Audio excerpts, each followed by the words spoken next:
Ali Khan is another expert who saw the small dark dot on the horizon. When I first met him in 2006, he was Deputy Director of the National Center of Zoonotic, Vector-borne and Enteric Diseases (NCZVED),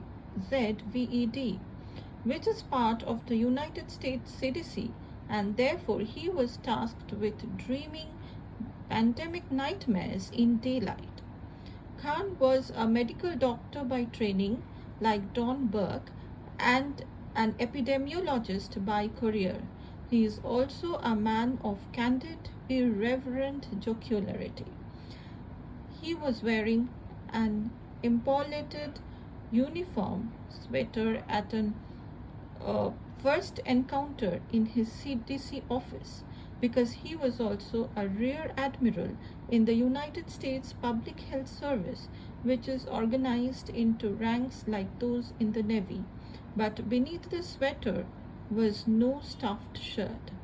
NCZVD, pronounced like the name of a Russian basketball player, was housed in an unobtrusive grey building behind locked gates and locked doors in the CDC's compound on Clifton Road, 6 miles northeast of downtown Atlanta.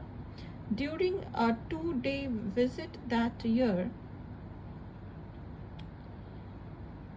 I worked my way along the corridors, interviewing scientists who knew all about unobtrusive, yes, there are more than one, and their little cousin Marburg virus, about West Nile virus in the Bronx and Sin number virus in Arizona, about simian foamy virus, which is carried by temple monkeys in Bali that crawl over tourists, and monkeypox, which reached Illinois in giant Gambian rats sold as pets, about Yunin virus in Argentina, and Machupo virus, which causes Bolivian hemorrhagic fever, about Lassa virus in West Africa, Nipah virus in Malaysia, Hendra virus in Australia, and rabies everywhere. All these viruses are known or suspected to pass from non-human animals to humans. The diseases they cause are zoonoses. Most of them, because in a human body, wreak mayhem.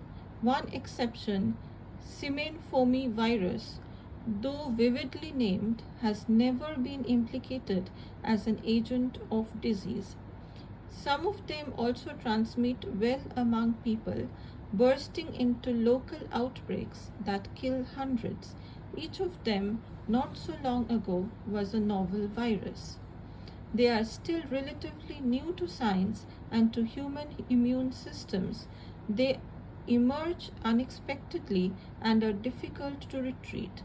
They can be especially dangerous, as reflected in the name of the branch within NCZVED, which was charged with studying them, special pathogens. For these reasons, some scientists and public health professionals, including Ali Khan, found them an irresistible challenge.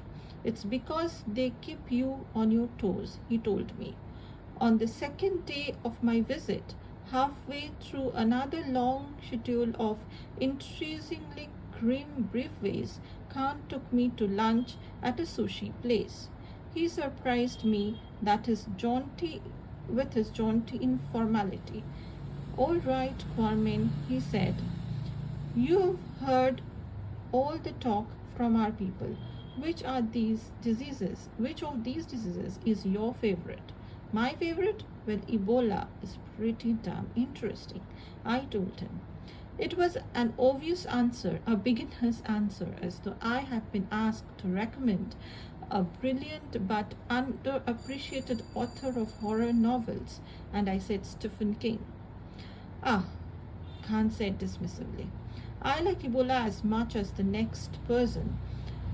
gallows irony. He had done frontline epidemiological work during the 1995 Ebola outbreak in Kikwit, Zaire, organizing control measures, investigating transmission, tracing the outbreak back to its patient zero, risking his life to help end a juggernaut of misery and death.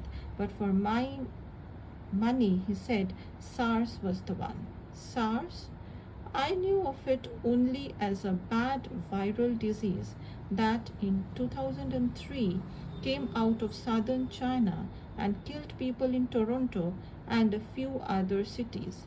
I knew the acronym stood for Severe Acute Respiratory Syndrome, an ugly illness that can include lethal pneumonia.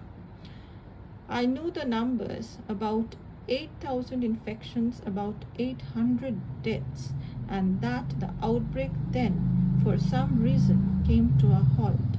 The virus disappeared, end of story. Not as lurid as Ebola or as consequential as a pandemic flu. Why SARS? I asked. Because it was so contagious and so lethal, he said, that we were very lucky to stop it. This was on our lunch break. I had set my notebook aside, and it was 15 years ago, so I can't swear that Khan mentioned the other thing most relevant about SARS, that it was caused by a coronavirus.